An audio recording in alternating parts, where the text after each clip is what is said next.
In this video clip, I'll be showing you how we will assemble our I-beam.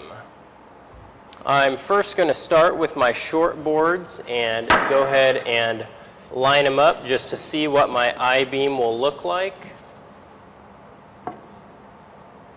On the end of our I-beam, we want a line going down the center of all three boards to make sure that it's lined up.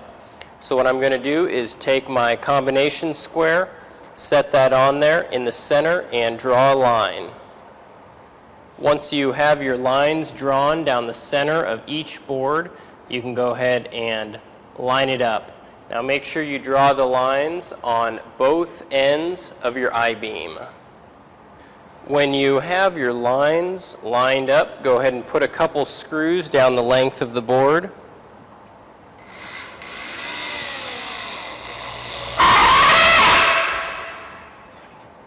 Once you have one side screwed down, go ahead and flip it over, grab your other piece of the I-beam, and follow the same procedures in putting a few screws down the center of it. When you are finished with the first I-beam, go ahead and follow the same procedures for our second I-beam. When we're finished, we should have two I-beams that look alike except for the length.